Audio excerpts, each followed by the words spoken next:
안녕하세요 여러분, 행정멘토 HH 컨설트입니다. 자, 여러분 뉴스를 통해서 많이 보셨을 텐데 이제 주택담보대출이나 전세대출이 대환이 이제 좀 쉬워진다, 이런 내용으로 뉴스를 보셨을 겁니다. 이게 뭐냐, 금융위원회에서 3월에 이제 시행을 했던 게 신용대출을 쉽게 대환대출할 수 있는, 즉 갈아타기를 할 수 있는 인프라를 구축을 했는데요. 기존에는 신용대출만 갈아탔던 거를 이제 1월 9일에는 주택담보대출도, 그리고 1월 31일부터는 전세대출도 대환대출을 가능하도록 이제 운영하겠다라는 게 바로 금융위원회가 1월에 발표한 내용입니다. 자, 그렇다면 이 내용을 조금 더 살펴보도록 하겠습니다.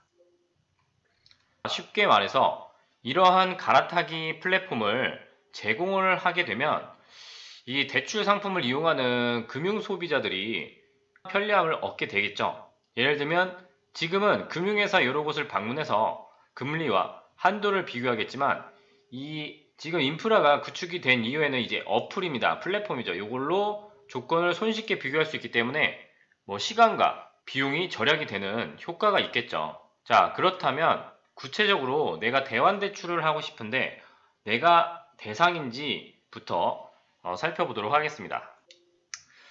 자, 여기를 보시면 이제 대환 대상에 대해서 설명을 해주고 있습니다. 자, 주담대와 전세대출, 그리고 이제 공통적인 부분이 있는데, 자, 공통적인 부분에 이제 10억 원 이하라고 되어 있는 게 이게 바로 대출 금액의 제한입니다. 그러니까 10억을 초과하는 주택담보대출에 대해서는 대환대출이 불가능하다는 말이죠. 전세자금도 마찬가지입니다. 자, 그리고 만약에 대출을 연체하거나 지금 법률 분쟁이 있을 때는 당연히 대환이 불가능하겠죠. 그렇다면 주담대부터 한번 살펴보도록 하겠습니다. 주담대, 주택담보대출이 있는 분들, 지금 근데 금리가 너무 높아져가지고 걱정이 된다, 고민이 된다고 하시는 분들을 위해서 아파트일 경우에는 대환이 가능합니다. 그리고 시세가 조회가 돼야 됩니다. 왜냐하면 이게 담보대출이기 때문에 시세가 얼마인지는 당연히 중요하겠죠. 자, 그리고 사실은 크게 대출 종류는 상관이 없습니다. 다만 대출 실행이 이후에 6개월이 경과되어야 하는데, 이 부분은 이제 너무 이 기간을 짧게 두면 대출 상품 이동이 너무 복잡해지기 때문에 그런 것도 있습니다. 자, 그런데 여기서 오른쪽에 보시면 이 제외대출이 있습니다. 제외대출이. 주담대 같은 경우에는 주택도시기금 대출로 대출한 경우에는 대환이 불가능한데, 왜냐하면 이건 사실 대환의 의미가 없거든요. 왜냐하면 당연히 이게 저금리 상품인데 거의 초저금리죠. 디딤돌 상품, 네, 들어보셨죠? 대부분 이런 걸로 대출을 하려고 하지만 그게 불가능할 때 다른 대출 상품을 선택하셨을 것입니다.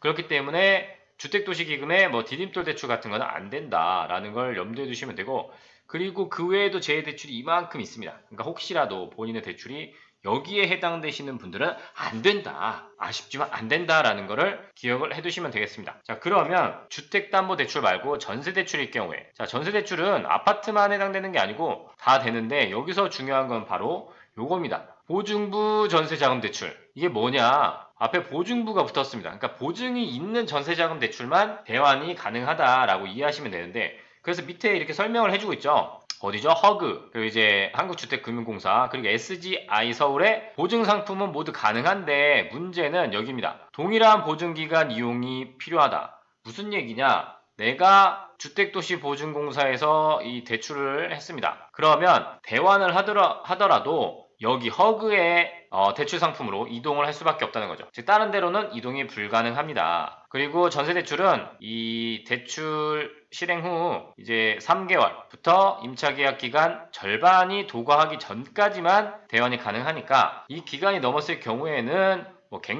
갱신했을 때 또 이제 추가적으로 이제 가능하니까 이 점을 기억해 두시기 바라겠습니다. 근데 전세대출도 당연히 주택도시기금 대출, 이 버팀목 전세자금 대출 있죠. 이런 거는 안 됩니다. 이런 것도 안 되고. 근데 이런 거는 많이는 없을 것 같은데, 어쨌든 간에 이런 거는 제외된다 라고 알고 계시면 되겠습니다. 그리고 물론 이런 대안 대상이 되었을 때 신청을 할 수 있는 거지, 심사를 한 다음에 결정이 나는 거 아닙니까? 그러니까 무조건 대안이 된다고 말씀은 드릴 수 없겠습니다. 자, 그러면 이거를 신청을 어떻게 하느냐? 자, 신청은 일단은 그 해당되는 금융기관이 어디 있는지를 좀 한번 살펴보시고요. 자, 전세대출은 조금 적죠. 주택담보대출보다는. 자, 이제 대환을 어떻게 하느냐, 이제 비교 플랫폼이 있습니다. 대출 비교 플랫폼. 주담대는 7개, 전세 대출은 4개인데, 기본적으로 네이버페이부터 카카오페이, 토스, 핀다 이 4개 항목은 주담대도 비교를 해줄 것이고, 전세 대출도 비교를 해줍니다. 그렇기 때문에 본인이 편한 플랫폼 하나만 선택하시면 됩니다. 예를 들어서 네이버페이를 선택했다 하면은 네이버페이 지금 핸드폰으로 열어보시면 아시겠지만 이게 지금 홍보를 하고 있습니다.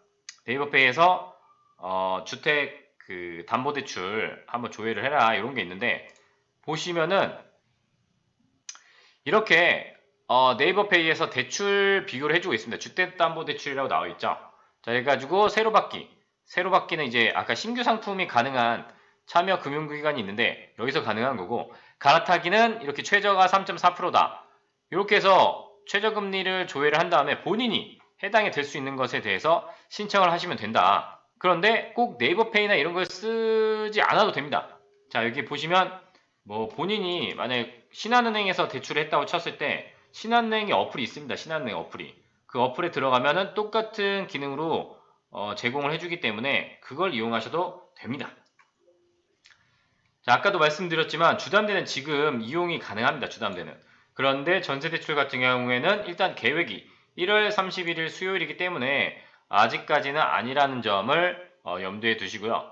그리고 뭐 궁금한 게 있으신 분들 같은 경우에는 이 보도자료를 찾아보시면 QA가 있습니다. 질문에 대한 답변이 있는데 뭐 예를 들어서 이런 내용입니다. 자, 뭐 인프라라든지 설명이 나와 있는데 주담대나 전세대출 대출의 경우에는 신용대출과는 다르게 이렇게 긴 시간이 소요된다 라는 점을 또 기억을 해두시면 좋을 것 같고요. 뭐 그 외에는 참고하실 내용 뭐 본인이 뭐 사실 보도자료에서 대부분 내용이 있기 때문에 그렇게 크게 중요한 내용이라고 할 것까지는 없는 것 같습니다. 뭐 임대인 동의는 굳이 필요하지 않다 뭐 이런 내용이 있기 때문에 한 번쯤 봐두시는 것을 권장드리겠습니다.